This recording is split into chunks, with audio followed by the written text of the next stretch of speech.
నమస్కారం. రైతు నేస్తం కార్యక్రమానికి స్వాగతం.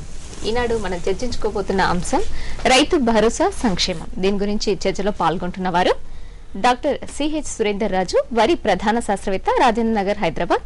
అలాగే రైతు జైపాల్ రెడ్డి, కిసాన్ రాష్ట్ర సలహా సభ్యులు కూడా. నమస్కారం అండి. ముందుగా జైపాల్ రెడ్డి గారు, ఇప్పుడున్న పరిస్థితుల్లో మన రాష్ట్రానికి అనుకూలంగా ఏ ఏ పంటలు వేస్తున్నారు మీరు? ఈ సంవత్సరం చూసుకుంటే కరువు వచ్చింది కాబట్టి కరువును దృష్టిలో పెట్టుకొని పంటల్లో ఇప్పుడు వరి పండించేందుకు నీరు దొరకటం లేదు కాబట్టి దానికి ఆల్టర్నేట్గా ఆలోచించుకుంటున్నాము. పప్పు ధాన్యాలు వేస్తే మార్కెట్లో రేట్లు బాగున్నది, పప్పు ధాన్యాలు వాళ్ళని చూస్తున్నాము. అలాగే మొక్కజొన్న, నీరు తక్కువ పండే పంట మొక్కజొన్న చూస్తున్నాం. రెండింటిని రాబోయే రబీ కాలంలో వేసుకోవాలని ఒక ఆలోచనతోనే ఉన్నాం. అంటే మీరు ఇప్పుడు అనుకుంటున్న మొక్కజొన్న పంటకు కూడా నాణ్యమైన విత్తనాలు అందుబాటులో ఉన్నాయంటారా అనుకూలంగా? విత్తనాలు ఈసారి బాగానే దొరుకుతా ఉన్నాయి. మొక్కజొన్నలకు ప్రాబ్లం లేదు, ఎందుకంటే అది మొత్తం ప్రైవేట్ వాళ్ళు తయారు చేస్తున్నారు కాబట్టి విపరీతంగా అవైలబిలిటీ ఉన్నది ప్రైవేట్లో. అలాగే వరి విత్తనాలు కూడా ప్రభుత్వం ఏ వెరైటీ కావాలని కూడా రెడీగా ఇచ్చేందుకు బాగానే ఉన్నదండి. విత్తనాల సమస్య ఇప్పుడు కాదు, ముఖ్యంగా పండిన పంటకు గిట్టుబాటు ధరే ఇప్పుడు సమస్య. ఓకే. అలాగే సురేందర్ రాజు గారు, పండిన ధరకు గిట్టుబాటు ధర రావట్లేదని చెప్తున్నారు. మీ అంటే యూనివర్సిటీ తరఫున ఏమైనా ఇంకా రీసెర్చ్ చేసి అత్యాధునిక పరిజ్ఞానం దీనికోసం ఏదైనా చేయడం జరుగుతుందా, మీరు కనుక్కొనడం జరుగుతుందా? ఉన్నది. ఎందుకంటే ఈ గిట్టుబాటు ధర అనేది చాలా కారణాల మీద ఆధారపడి ఉంటుంది. ఆ సంవత్సరం ఉన్నటువంటి cost of cultivation, prevailing rates, ఎన్నో పరిస్థితుల మీద ఆధారపడి ఉంటుంది. కానీ ఖర్చు ఒక మంచి సాంకేతిక పరిజ్ఞానం కనుక ఉన్నట్టు ఉంటే మనం చాలా మటుకు మనము ఈ ఖర్చు తగ్గించుకోవచ్చు పంట మీద. అట్లాంటి దాని మీద మన జయశంకర్ విశ్వవిద్యాలయం నుంచి చాలా టెక్నాలజీస్ ఉన్నాయి మన దగ్గర. దీన్ని పెద్ద ఎత్తున తీసుకుపోవడానికి విశ్వవిద్యాలయం కానీ, శాస్త్రవేత్తలు, తర్వాత ఈ ప్రభుత్వం నుంచి కూడా మంచి ప్రోత్సాహం ఉంది. ఈ మధ్యలో ఇప్పుడు ఈ కొత్తగా ఏర్పడింది మన విశ్వవిద్యాలయం కూడా. ఎక్కువ మటుకు మన పరిశోధనలు కానీ, తర్వాత మన విస్తర కార్యక్రమాలు కానీ చాలా మటుకు ఏంటంటే రైతుకు భరోసాని ఇచ్చి ఎక్కువ మనము దిగుబడి తీస్తూ తక్కువ ఖర్చుతోని, ముఖ్యంగా కొన్ని ఉదాహరణకి వరిలోనే తీసుకోండి. వరిలో ఒక నాటేసి రైతు మళ్ళీ నారు పోసి నాటేసి పండించాలంటే చాలా కాస్ట్ ఆఫ్ కల్టివేషన్ ఎక్కువ అవుతుంది. తర్వాత లేబర్ కూడా దొరకడం లేదు. కొన్ని వంగడాల మీద విపరీతమైన తెగుళ్ళు, తర్వాత ఈ పురుగు రావడం వల్ల బాగా నష్టపోతున్నారు. అందుకని ఇలాంటి దాటి మీద చాలా ఎక్కువ టెక్నాలజీస్ మనం డెవలప్ చేయడానికి చాలా చేస్తున్నాం. ఉదాహరణకి ఇప్పుడు వరిలో డైరెక్ట్ సీడింగ్ తీసుకొచ్చినాం పెద్ద ఎత్తున. అంటే మన డ్రమ్ సీడర్ పద్ధతి. దాంట్లో ఏంటంటే మనం నారు పోసే అవసరం లేదు. తర్వాత దాన్ని ఒక నెల రోజులు నారు పెంచడము, దానికి వాటర్ వేస్ట్ చేయడము, తర్వాత పెంచి దాన్ని మళ్ళీ నాటేయడము, ఇవన్నీ కూడా ఏంటంటే దాదాపు ఎకరానికి 3 నుంచి 4 వేల ఖర్చు తగ్గించవచ్చు. అట్లానే డైరెక్ట్ సీడింగ్ లో కూడా ఉదాహరణకి మనం వరంగల్ సైడ్ వెళ్ళినట్టయితే మహబూబ్ నగర్ లో కొన్ని ప్రాంతాలలో, ముఖ్యంగా వరంగల్లో కొన్ని ప్రాంతాలు ఏదంటే ఇప్పుడు ఈ ఏటూరు నాగారం గాని, తర్వాత ఈ ములుగు ఈ సైడ్ చూసినట్టయితే పరకాల్, మురుగు, చాలా మంది రైతులు డైరెక్ట్ గా అంటే పొడి విత్తనాన్ని పొడి దుక్కులో వేసి నేరుగా నాగటిసాల వెనుక వేసేసి కూడా మంచి పంట తీస్తున్నారు వాళ్ళు. తర్వాత నల్గొండలో కూడా కొంతమంది రైతులు మామూలుగా పొడి దిక్కులోనే విత్తనాలు వేసేసి 45 రోజులకు మళ్ళీ దాన్ని మామూలు వెట్ కల్టివేషన్ కు కన్వర్ట్ చేసినారు. మంచి దిగుబడులు వస్తున్నాయి వాళ్ళకు. సో ఇట్లాంటి పద్ధతులన్నీ కూడా మన యూనివర్సిటీ నుంచి బాగా పెద్ద ఎత్తున తీసుకోవడానికి ప్రయత్నం చేస్తున్నాము. ఇదొకటి. ఓకేనండి. అలాగే జైపాల్ రెడ్డి గారు, మీరు మరి ఇలాంటి పద్ధతులని మీరు పాటిస్తున్నారా? కేంద్ర రాష్ట్ర ప్రభుత్వాలు కూడా చాలా పథకాలు అందుబాటులోకి తీసుకొచ్చాయి. అవి రైతులకు ఎంతవరకు సహకారాన్ని అందిస్తున్నాయంటారు? ఇప్పుడు ఉదాహరణకు కేంద్ర ప్రభుత్వం ద్వారా ఈ నేషనల్ ఫుడ్ సెక్యూరిటీ మిషన్ అనే ఒక స్కీమ్ పెట్టినారు. ముఖ్య ఉద్దేశం ఏంటంటే మన ఆహార ధాన్యాల ఉత్పత్తిని పెంచాలని చెప్పి. అంటే ఈ 12వ పంచవర్ష ప్రణాళికలో పప్పు ధాన్యాలు ఒక 5 మిలియన్ టన్నులు, గోధుమలు 5 మిలియన్ టన్నులు, అలాగే బియ్యం, వరి ఒక 10 మిలియన్ టన్స్ పండించాలని చెప్పి ఒక ప్రోగ్రాం ఇచ్చింది గవర్నమెంట్ ఆఫ్ ఇండియా. దాన్ని రాష్ట్రాలకు పంపుతూ కేంద్ర ప్రభుత్వము ఈ అధిక దిగుబడి కొరకు ప్రతి రాష్ట్రానికి రైతులకు కొన్ని అది డిమాన్స్ట్రేషన్ కొరకు పనిముట్ల కొరకు కొంత బడ్జెట్ పంపింది. అది ఎంత మంచి స్కీమ్ అంటే, ఇప్పుడు నేను రైతుగా ఈరోజు నేను కాక పెసర పంట వేసుకున్నా, వరి ధాన్యం వేసుకున్నా కూడా పెసర పంటకు కావాల్సిన మంచి విత్తనానికి సబ్సిడీ, పంటకు ఉపయోగపడే వీడిసైడు, పెస్టిసైడు, కెమికల్స్లో కూడా సబ్సిడీ, అలాగే నేను నీళ్లు పారించుకోవాలంటే కూడా వాటర్ క్యారీ పైప్స్, అలాగనే వరి విత్తనంలో, మొక్కజొన్న విత్తనంలో, జొన్న సజ్జ రగుల్లో కూడా మంచి స్కీమ్స్ ఉన్నాయి. కానీ ఇక్కడ ముఖ్యంగా ఇక్కడ ఒక పొరపాటు ఎక్కడ జరుగుతూ ఉన్నదంటే, రైతుకు ఏదైతే స్కీమ్స్ పెట్టి ఇంప్లిమెంట్ చేయాలనుకున్నప్పుడు రైతుకు సీడ్తో పాటు దానికి కావాల్సిన సీడ్ డ్రెస్సింగ్, అంటే వీడిసైడు, ప్లాంట్ ప్రొటెక్షన్ కెమికల్స్, ఇవన్నీ కలిపి ఒక కిట్ చేసి కాక ఇచ్చి ఉంటే బాగుంటుంది. కానీ గతంలో మా ఎక్స్పీరియన్స్ ఏమవుతుందంటే, ఈ సబ్సిడీ కింద ప్లస్ సీడ్ అని చెప్పడము, సీడ్ ఇన్ టైంలో రాకపోవడము, సీడ్ ఇచ్చిన తర్వాత కెమికల్స్ అవైలబుల్ రాకపోవటము, కెమికల్స్ కొరకు గవర్నమెంట్ మేము ఆర్డర్ పెట్టాము పంపిస్తలేరని.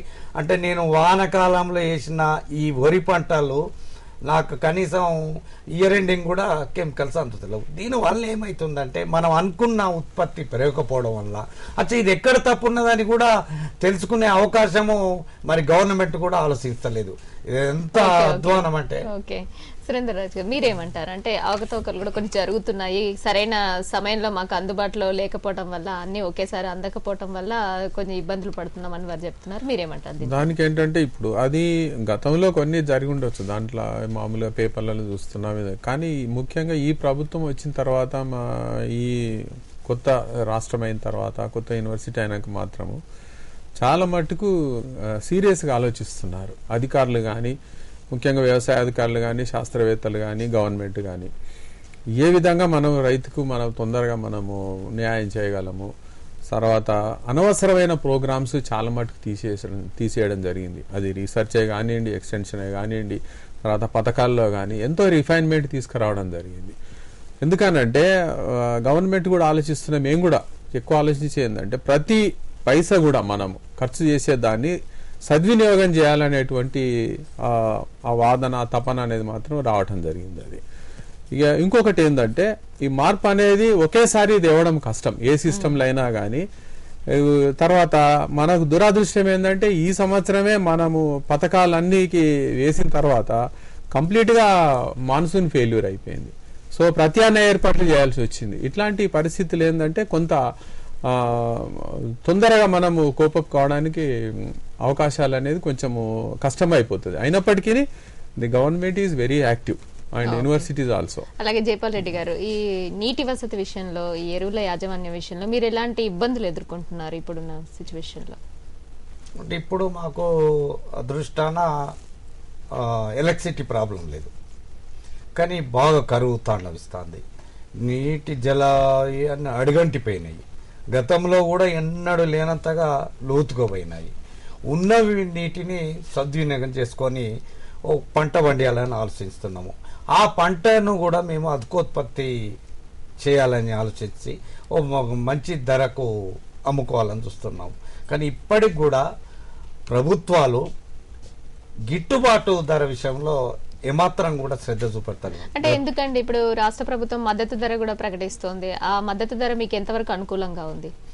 అసలు ఈ మద్దతు ధరకు మీరు కాక ఆలోచిస్తే లెక్కలు తప్పు. ప్రభుత్వం ఏదైతే రైతు పంట ఖర్చులను ఏదైతే నిర్ణయం తీసుకొని మద్దతు ధర ప్రకటిస్తాడో, ఆ మద్దతు ధర విధానంలో లోపాలున్నాయి, లోపభూయిష్టంగా ఉన్నాయి, శాస్త్రీయపరంగా లేవు. ఫర్ ఎగ్జాంపుల్, నేను ఈరోజు పంట వేసుకుంటే నేను రోజు గంటో 2 గంటల్లో 3 గంటల్లో యాజ్ ఎ మేనేజ్మెంట్ చేస్తా, నా లెక్కలు అలా చూపెట్టారు. ఈరోజు ప్రభుత్వము ముఖ్యంగా ఏంటంటే, ఈసారి పంటలు వేసి పండిస్తే అంటే ఏదైతే ఇన్పుట్స్ ఉంటాయి, ఎరువులు కానీ కూలీ రేట్లు, ఈ సంవత్సరం లెక్కలు తీసుకోరు, లాస్ట్ ఇయర్ లెక్కలు తీసుకుంటారు, అది తీసుకొని లెక్కలు కడతారు. ఇది ఒక తప్పుడు విధానము. అదేవిధంగా నేను పంట పండించిన తర్వాత ఇది మార్కెట్కి తీసుకపోతే ట్రాన్స్పోర్ట్ ఖర్చు చూపెట్టారు. ఇవన్నీ మీరు ప్రభుత్వం దృష్టికి తీసుకెళ్లారా? మేము ఇవన్నీ కూడా తీసుకుపోతా ఉన్నాము. మీటింగ్ లో కూడా చర్చలు జరుగుతూ ఉన్నాయి. ప్రతి సంవత్సరం కూడా కాస్ట్ ఆఫ్ కల్టివేషన్ అయినప్పుడు మీకు మాకు యాక్చువల్గా ఎంత ఖర్చు అవుతుంది ఏందని చెప్పి మేమంటా ఉన్నాము. అదేవిధంగా కూడా ఈనాడు కేంద్ర ప్రభుత్వం కానీ రైతులకు స్వామినాథన్ కమిషన్ ఫార్ములా ఇంప్లిమెంట్ చేస్తామంటుంది. కానీ ఈ రోజు వరకు కూడా ఫార్ములాని ఇంప్లిమెంట్ చేస్తలేరు. ఇది ఎప్పుడైతే స్వామినాథన్ కమిషన్ ఫార్ములాను ఇంప్లిమెంట్ చేస్తే రైతులకు డెఫినెట్ గా గిట్టుబాటు ధర వస్తుంది. Okay okay. అలాగే సురేంద్రరాజు గారు, ఇప్పుడు విత్తనోత్పత్తి కూడా సరిగ్గా ఉండట్లేదు, సమయానికి అందట్లేదు అని అంటున్నారు. విత్తనోత్పత్తి పథకాలు యూనివర్సిటీ తరఫున ఎలాంటి పథకాలు అందిస్తున్నారు మీరు రైతులకి? విత్తనోత్పత్తి విషయానికి వస్తే ఏంటంటే ముఖ్యంగా యూనివర్సిటీ గతంలో అయితే మనం ఓన్లీ బ్రీడర్ సీడే ఇచ్చేవాళ్ళం, కొద్ది మొత్తంలో వేరే సీడ్ ఇచ్చేవాళ్ళం, ఫౌండేషన్ సీడ్ అట్లాంటిది. కానీ ఇప్పుడు ఏంటంటే యూనివర్సిటీ కూడా చాలా ఆలోచన చేసింది. ముఖ్యంగా ఈ గత సంవత్సరంన్నర నుంచి మాత్రం చాలా సిరీస్ ఆఫ్ మీటింగ్స్ కండక్ట్ చేసినాము మేము కూడా. దీంట్లో ఏంటంటే రైతుకు స్థాయికి వెళ్ళడానికి విత్తనంకి ఎలాంటి చర్యలు తీసుకోవాలనే మీద చాలా డిస్కషన్ అయింది. అందులో కూడా ఏంటంటే కొన్ని మంచి వెరైటీస్, ప్రతి పంటలో కూడా కొన్ని వెరైటీస్ వచ్చినాయి ఈ మధ్యలో. ఉదాహరణకి వరిలో 4-5 రకాలు మంచి తీసుకున్నాము. అట్లే ప్రతి పంటలో కూడా కొన్ని మంచి రకాలు తీసుకొని దీన్ని పెద్ద ఎత్తున, అంటే ఒక ప్రైవేట్ కంపెనీస్ ఎట్లానైతే వర్క్ చేస్తున్నాయో సో ఆ విధంగా యూనివర్సిటీ, ఏపీ సీడ్స్ కానీ యూనివర్సిటీ కానీ మన తెలంగాణ సీడ్స్ కార్పొరేషన్ కానీ వీళ్ళందరం కలిసి మనం ఏ విధంగా రైతుకు మనము విత్తనాన్ని సప్లై చేయాలి. ముఖ్యంగా ఏదైతే మంచి ఎక్సలెంట్ వెరైటీస్ ఉన్న సీడ్ మాత్రం ఇమీడియట్ గా మనం సప్లై చేయడానికి. ఇప్పుడు ఉదాహరణకి వరిలో తీసుకున్నట్టు అయితే ఉంటే ఒక బ్రీడర్ సీడే కాకుండా ఫౌండేషన్ సీడ్ కూడా చేస్తున్నాము ఇప్పుడు మన దగ్గర కూడా. తర్వాత ఇప్పుడు గవర్నమెంట్ పథకాల విషయానికి వస్తే NFSM ఉంది, national food security mission. So ఈ ఫుడ్ సెక్యూరిటీ మిషన్ కింద మొన్న వర్షాకాలంలో కూడా చాలా మటుకు కొత్త రకాలను ఇవ్వడం జరిగింది సబ్సిడీ మీద, చాలా సబ్సిడీ మీద. సో దాంతో ఏంటంటే రైతులు చాలా హ్యాపీగా ఉన్నారు. కానీ ఏంటంటే దురదృష్టవశాత్ ఏంటంటే మనకు ఈ కాలం కలిసి రాకపోవడం ఒకటే గానీ పథకాలలో లోపము గానీ ఇంప్లిమెంటేషన్ లో లోపము గానీ ఎలాంటి లేవు. జయపల్ రెడ్డి గారు, అంటే మీరేమంటారు?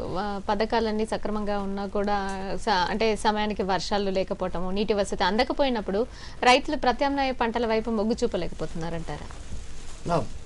ఇప్పుడు మనకు సరైన టైంలో వర్షాలు లేనప్పుడు, కాలం కానప్పుడు ప్రత్యామ్నాయ పంటలు శాస్త్రజ్ఞులు చెప్తా ఉన్నారు. వాళ్ళ ప్రకారం పోతా ఉన్నాం. మేమేమంటున్నామంటే ఇక్కడ ఇప్పుడు శాస్త్రజ్ఞులు కానీ కొన్ని స్కీములకు లింక్ అయి ఉన్నది. జనరల్గా ఏంటంటే కొత్త రకాలు కావాలి మాకు. ఈ కొత్త రకాలను తీసుకోవాలంటే వాళ్ళకు ఉండే ఇబ్బందులు ఉన్నాయి.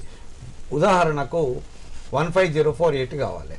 గత 2-3 సంవత్సరాల నుండి మేము మినికిట్స్ తీసుకొని పంట పండించినప్పుడు అధిక దిగుబడి వచ్చింది. సన్న రకం ఉన్నది, రైతులు బాగా యాక్సెప్ట్ చేసినారు, కన్సూమర్స్ తినేవాళ్ళు కూడా యాక్సెప్ట్ చేసినారు, చాలా మంచి డిమాండ్ ఉన్నది. ఈ RNR 15048 దీన్ని మేమేమడిగినామంటే గవర్నమెంట్ను ఈసారి ఇవ్వమని చెప్తే ఇంకా అది ఏది నోటిఫై చేయలేదు, దానికి ఇచ్చేందుకు వీల్లేదు అంటున్నారు. అంటే ఈ పథకాలలో ఏదైతే కంటిన్యూ చేద్దామండి. రైతు నేస్తం కార్యక్రమంలో ఇప్పుడు ఒక స్వల్ప విరామం తీసుకుందాం.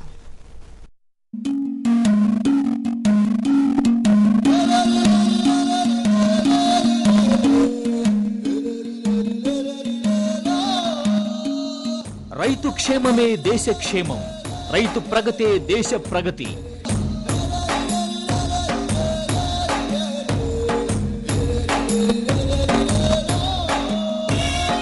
ఎండనక వాననక హలం పట్టి పొలం దున్నే రైతన్నకు సేద్యంలో ఎదురయ్యే సమస్యలకు పరిష్కార మార్గాలను సూచిస్తూ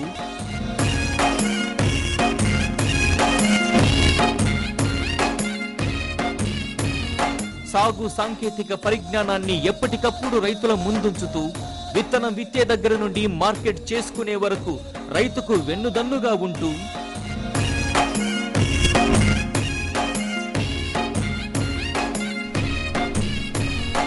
ప్రత్యక్ష ప్రసారాల ద్వారా రైతుల సమస్యలకు శాస్త్రవేత్తలచే పరిష్కార మార్గాలను సూచిస్తూ రైతు అభివృద్ధి ధ్యేయంగా ప్రసారమవుతున్న రైతు నేస్తం కార్యక్రమం సోమవారం నుండి శుక్రవారం వరకు సాయంత్రం 5:30 నుండి 6:30 వరకు మన దూరదర్శన్ యాదగిరిలో. విరామం తర్వాత రైతు నేస్తానికి తిరిగి స్వాగతం. అలాగే సురేందర్ రాజు గారు, ఈ ఆర్ఎన్ఆర్ 150 అనే వరి వంగడాన్ని అసలు ఎప్పుడు నోటిఫై చేసే అవకాశం ఉంది? అలాగే టెక్నాలజీకి ఏదైనా ఉదాహరణ ఇవ్వగలుగుతారు? ఇప్పుడు ఈ ఆర్ఎన్ఆర్ 15048 అనేది ఇప్పుడు ఒక మంచి రైతులకు కానీ, కన్స్యూమర్స్ కానీ, మిల్లర్స్ కానీ ఇది ఒక మంచి వరము అని చెప్పొచ్చు అనమాట. ఇది మొన్ననే రిలీజ్ అయింది, తెలంగాణ సోనా అని మొన్ననే రిలీజ్ అయింది. ఇప్పుడు నోటిఫికేషన్ కూడా ప్రపోజల్స్ పెట్టడం జరిగింది. అయితే అది గవర్నమెంట్ ఆఫ్ ఇండియా ఒక కమిటీ ఉంటుంది, నోటిఫికేషన్ కమిటీ. అది మనం రిలీజ్ ప్రపోజల్స్ ఎగ్జామినేషన్ చేసి వాళ్ళ కమిటీ వాళ్ళు నోటిఫై చేస్తారు. అది కొన్ని నెలల్లో అయిపోతుంది, అది సమస్య లేదు, నెక్స్ట్ ఖరీఫ్ వరకు అయిపోతుంది.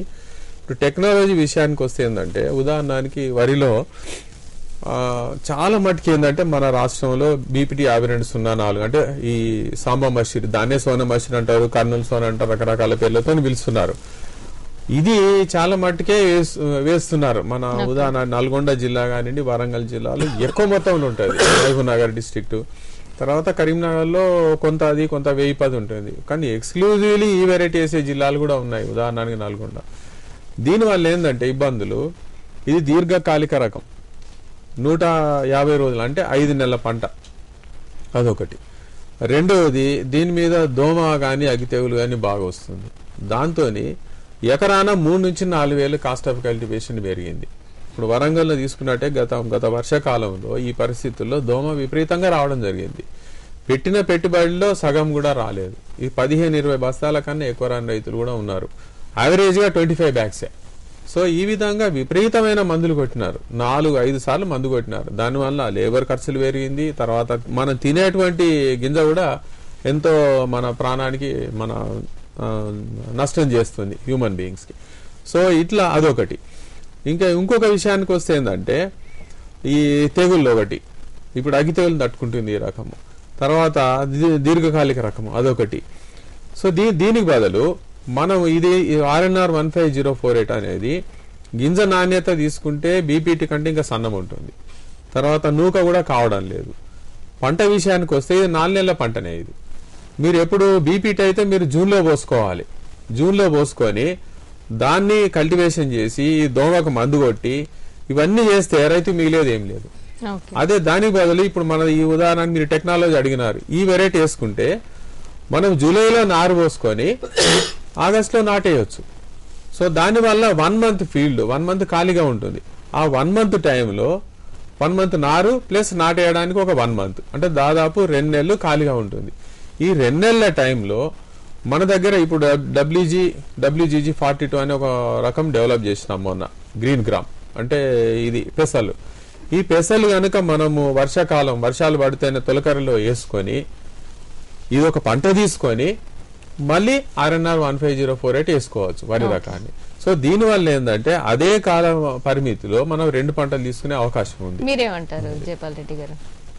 ఇప్పుడు ఏదైతే ఈ ఆర్ఎన్ఆర్ 15048 అయితే విత్తనం వచ్చింది కదా, ఆ విత్తనాన్ని దృష్టిలో పెట్టుకుంటే నిజంగా కూడా ఈసారి ఏమైతుందంటే గత 2 సంవత్సరాల నుండి కాలం మారిపోయింది. అంటే వానకాలము జూన్ నుండి సెప్టెంబర్ వరకు ఉండాలి, కానీ మనకు జూన్లో వానలు పడతలేవు, జూలైలో పడతలేవు. అంటే కాలం మారింది. ఈ కాలానికి అనుగుణంగా మేము శాస్త్రజ్ఞులను రైతులు ఏం కోరుకుంటున్నాం అంటే, ఇప్పుడు ఈ టైం లేట్ అయినప్పుడు ఏ వెరైటీ వేసుకుంటే బాగుంటుంది అనేది మేము ఒకటి శాస్త్రజ్ఞులు అడుగుతా ఉన్నాము. వాళ్ళు కూడా ఈసారి ఏం చేసిండ్రంటే గత 2 సంవత్సరాల నుండి కూడా ఒక మంచి వెరైటీ తీసుకొచ్చిండ్రు, ఆర్ఎన్ఆర్ 15048. ఇది 120 నుండి 125 రోజుల పంట. అయితే దీన్ని ఏం చేయాలంటే కొంచెము వర్షాలు తక్కువ ఉంటే అధిక ఉత్పత్తి వస్తుంది కాబట్టి దీన్ని కాలాన్ని దృష్టిలో పెట్టుకొని రైతులకు కూడా చాలా అనుకూలం. మేమేం చేస్తామంటే జూన్లో పెసర్లు పంట వేసుకుంటే 65 రోజులలో మంచి పంట వచ్చే రకాలు కూడా ఉన్నాయి. ఇప్పుడు ఇది వరంగల్ 42 కూడా మంచి వెరైటీ, గ్రీన్గా ఈ వరంగల్ గ్రీన్ గామ్ 42 మంచి వెరైటీ, మంచి హీల్స్ వస్తుంది, మంచి మార్కెట్లో కూడా డిమాండ్ బాగా ఉన్నది. అది మేము 70 రోజులలో మొత్తము నోట్ చేసేసుకుంటే ఇమీడియట్గా మేము ఏం చేస్తామంటే జూన్లో వస్తే మాకు జూలై ఎండింగ్ వరకు వచ్చింది అనుకోండి, ఆగస్టు 15th వరకు మళ్ళా నారు పోసుకొని ఈ ఆర్ఎన్ఆర్ వేసుకుంటే ఈ ఆర్ఎన్ఆర్లో మాకు ఎంత అద్భుతమైన రిజల్ట్స్ చూపడ్డాయి. ఎందుకంటే గతంలో మేము సన్న రకాలకు డిమాండ్ ఉన్నప్పుడు బీపీటీ వేసుకునేది, ఈ బీపీటీ వేసుకున్నప్పుడు గతంలో ఒక 10-15 ఏళ్ల కింద పంట పర్వాలేదు బాగానే వచ్చింది. కానీ రాను ఏమవుతుందంటే తెగుళ్ళ బాధ నుండి ఎంత విపరీతమైన అది కెమికల్స్ యూజ్ చేస్తూ ఉన్నాము. ముఖ్యంగా దోమపోటు అయితే విపరీత 3 నుండి 4 సార్లు స్ప్రే చేయవలసి వచ్చింది. అది రైతుకు నష్టము, అదేవిధంగా కన్జ్యూమ్ చేసే మనుషులకు కూడా హానికరం. వీటిని దృష్టిలో పెట్టుకొని ఈ వెరైటీలో మాకు ఇట్లాంటి రోగాలు తక్కువ ఉన్నాయి, డెవలప్ చేయాలని చెప్పి శాస్త్రజ్ఞులు అడుగుతూ ఉంటేమి దానిలో భాగంగానే ఈరోజు ఇచ్చినారు. దీంట్లో దోమపోటు తక్కువ ఉన్నది, బ్లాస్ట్ కూడా ఏమాత్రం అవుపడలేదు. ఇప్పుడు మాత్రం ఈల్స్ బాగా వస్తున్నాయి, ఎకరానికి 35 నుండి 40 బస్తాలు వస్తున్నాయి.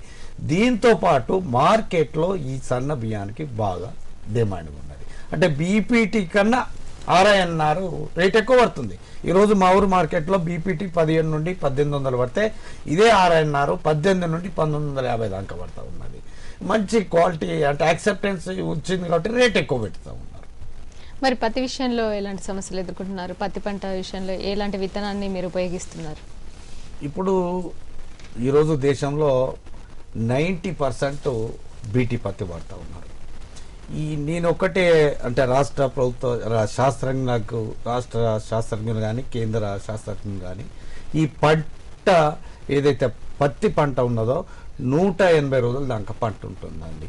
ఈ 180 రోజులలో ఈ లాంగ్ డ్యూరేషన్ పత్తి వలన రైతులకు నెక్స్ట్ పంటకు రోగాలు ఎక్కువ వస్తూ ఉన్నాయి.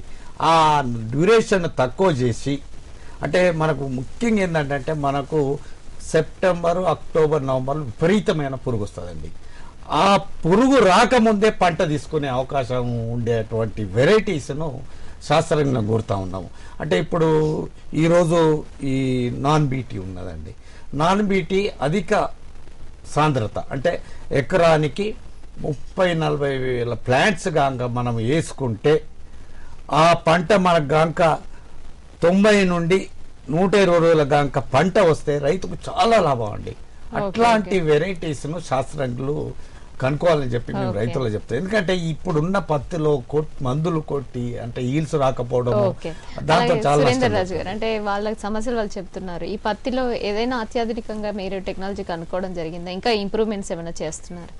ఇప్పుడు అంటే కొంచెం వ్యవసాయ విశ్వవిద్యాలయం ఇప్పుడు కొత్త యూనివర్సిటీ అయిన తర్వాత పత్తి మీద కూడా పరిశోధనలు చేస్తున్నాము. ముఖ్యంగా ఏంటంటే మనము ప్రైవేట్ చాలా మట్టుకు ఏంటంటే హైబ్రిడ్స్ ఉన్నాయి. కానీ మనం ఏంటంటే హైబ్రిడ్సే కాకుండా అంటే నేరుగా వేసేటి స్టేట్ వెరైటీస్ అంటాం, సూట్ రకాలు, వాటి మీద కూడా పరిశోధనలు చేస్తున్నది. మన దగ్గర వరంగల్ పరిశోధన కేంద్రంలో చేస్తున్నది. కాకపోతే ఏంటంటే కొంచెము టైం పట్టే ఇది ఉన్నది, దానికి సీడ్ ప్రొడక్షన్ కూడా చేయాలి పెద్ద ఎత్తున. కానీ ఇప్పుడు హైబ్రిడ్స్లో గతంలో తీసుకుంటే ఏంటంటే యూనివర్సిటీ హైబ్రిడ్స్ కంటే పత్తిలో కాకుండా ఇతర పంటల ఏ పంటల్లో అయితే హైబ్రిడ్స్ ఉన్నాయో ఆ పంటలలో చాలా మటుకు ప్రైవేట్ ఉండేది. కానీ ఇప్పుడు ఏంటంటే ఉదాహరణకి మొక్కజొన్నలో ఒక పెద్ద రెవల్యూషన్, మన దగ్గర చాలా మంచి హైబ్రిడ్స్ వచ్చినాయి. ఇప్పుడు మనం కూడా ఏపీ సీడ్స్ మన తెలంగాణ సీడ్స్ వాళ్ళు కూడా ముందుకు వచ్చి దాన్ని హైబ్రిడ్స్ పెద్ద ఎత్తున మల్టిప్లై చేసి మనకు ఇవ్వడం జరుగుతుంది. సో అట్లానే మనం కొద్దిగా రాబో కాలంలో పత్తిలో కూడా అట్లాంటి వచ్చే అవకాశాలు ఉన్నాయి. మొదట్లో మక్క అంటే ఓన్లీ ప్రైవేట్ అనేది, ఇప్పుడు మన తెలంగాణ మన PJTSU జయశంకర్ యూనివర్సిటీ నుంచి కూడా మన దగ్గర ఉన్నాయి హైబ్రిడ్స్ రకాలు. అట్లనే పత్తిలో కూడా అవకాశాలు ఉన్నాయి, ఎవరిని కాదు. అలాగే జైపాల్ రెడ్డి గారు, ఈ సమీకృత వ్యవసాయ విధానం అనేది మీరు అవలంబిస్తున్నారా? దానివల్ల మీకు ఎలాంటి ఉపయోగాలు ఉన్నాయి? అంటే ఇప్పుడు నేను రైతుగా నాకు అంటే ఈ ఇంటిగ్రేటెడ్ అగ్రికల్చర్ సమీకృత వ్యవసాయం వల్ల లాభం జరుగుతుంది. నాతో పాటు ఇతర రైతులను కూడా మార్పు చెందాలని కోరుతాను. ఎందుకంటే ఈరోజు ప్రతి రైతు కూడా పత్తి, వరి ఈ 2 పంటలను తప్ప మూడవ దాని గురించి ఆలోచిస్తలేరు. అంటే ఇప్పుడు మనము రోజు మన ఖర్చులన్నీ కూడా ఈ 2 పంటల మీద వెళ్ళాలని చూస్తూ ఉన్నారు. కానీ అది జరగటం లేదు. ఎందుకంటే ఈ కొన్ని వర్షాల వలన ఇబ్బందులు, ఇళ్ళు రాక, గిట్టుబాటు ధర లేక నానా ఇబ్బందులు పడుతున్నారు రైతులు చాలా గత 10 సంవత్సరాల నుండి. కానీ ఇప్పుడు నేనేం చెప్తున్నా అంటే మనం కాలానుగుణంగా మార్పు చెందాలి. రైతులు చెంది ఇప్పుడు రాబోయే రోజులలో మనము ఏ పంట తక్కువ పెట్టుబడితోని అధిక లాభం కొరకు ఆలోచన చేసి అంటే ఈ విషయంలో కేస్ స్టడీస్ ఏమైనా ఉన్నాయి మీరు ఎదుర్కొన్న? అంటే ఇప్పుడు నేనేం చేస్తున్నా అంటే నేను పెసర్లు వేస్తున్నాం. గతంలో పత్తి వేసేది బీటీ పత్తి, ఇప్పుడు 2 సంవత్సరాల నుండి పెసర పంట వేసుకున్నాను. పెసర్లు వేసిన వల్ల నాకు మంచి వెరైటీస్ వచ్చినాయి. ఆ వెరైటీస్ పంట పండించినప్పుడు ఇప్పుడు శాస్త్రంగులకు చెప్పినట్టు మేము కూడా మినీ కిట్స్ యూనివర్సిటీలో తీసుకుంటాను. ఆ మినీ కిట్స్ తీసి పండించినప్పుడు మా పంటలను రైతులు చూసి అరే ఈ వెరైటీ బాగున్నదని చెప్పి మా దగ్గరికి వెళ్ళే రైతులు కొనుక్కపోతున్నారు. ఒక మంచి మార్పు వచ్చింది. దీనికి కారణం ఏంటంటే యూనివర్సిటీ శాస్త్రజ్ఞులు కూడా కొంత సపోర్ట్ చేస్తూ ఉన్నారు రైతులకు. మాకు ఇవ్వటం వల్ల రైతులను మేము పండించి మా ద్వారా రైతులకు చేరుతుంది. అంటే ఇప్పుడు మార్కెట్ పోతే రేటు కన్నా కూడా రైతు ఇత్తన రేటు ఇచ్చిపోతాడు మా దగ్గర. గతంలో రైతు ప్రైవేట్ కంపెనీలో పోయేది, అంటే మేము పండిన పంటనే రైతు పండించిన పంటనే కంపెనీలు కొని వాళ్ళు డబుల్ రేటుకి పెట్టేది. కానీ మేము అంత రేటు ఇవ్వకుండా కూడా 50% రేట్ అమ్ముకొని కూడా అమ్ముకుంటున్నాం. మంచి దీనివల్ల మంచి లాభాలు వస్తున్నాయి రైతుకు. అందుకే ఏమంటున్నామంటే మనం విత్తనోత్పత్తికి డెఫినెట్ గా రైతు ఆలోచించాలి. అదే విధంగా మన ఇంట్లో ఏదైతే ఒక గేదె, ఆవు అట్లాంటివి పెంచుకుంటే కనీసం అప్పుడప్పుడు మన చేతికి రోజు 100 రూపాయల పడ్డ కూడా ఎంతో నయం అండి మనకు. సురేంద్రరాజు గారు మీరు చెప్పండి, అంటే ఓవరాల్ గా రైతు సంక్షేమానికి, రైతుకు భరోసా ఇవ్వడానికి ప్రభుత్వం తరఫున, యూనివర్సిటీ తరఫున ఇంకా ఎలాంటి ముందస్తు చర్యలు తీసుకోవాల్సిన అవసరం ఉంది? ఎట్లా అంటే ఉదాహరణకి మనము కొన్నిటిలో మనం అదుపు చేయలేము. ఎందుకంటే ముఖ్యంగా ఈ ఎకనామిక్స్ అనేది, ఈ ఆర్థిక శాస్త్రం అనేది చాలా క్లిష్టమైనది. ఉదాహరణకి ధరల నిర్ణయమే కానివ్వండి, మద్దతు ధర, ఇవన్నీ కూడా చాలా క్లిష్టమైనవి. కానీ మనం సాంకేతిక పరిజ్ఞానం కనుక వాడినట్టు అయితే ఉంటే తప్పకుండా మనం ఖర్చు తగ్గించుకునే అవకాశాలు ఉన్నాయి. ఈ రోజు చాలా మటుకు మనం చేయొచ్చు. ఉదాహరణకి నీటి సమస్య అన్నాం, నీటి ఎద్దడి. ఈసారి వర్షాలు ఇప్పుడు అదే 5 నెలల పంట వేసి అంత దిగుబడి తీసే బదులు ఇప్పుడు 4 నెలల పంటతో కూడా మనం దిగుబడి తీసే అవకాశం. అంటే యూనివర్సిటీ తరఫున ఒకదాని తర్వాత ఒకటి మీరు ప్రోగ్రెసివ్ గా రిపోర్ట్. తర్వాత రెండోది ఏంటంటే సురేంద్రరాజు గారు అలాగే జైపాల్ రెడ్డి గారు చర్చలో పాల్గొన్నందుకు ధన్యవాదాలండి.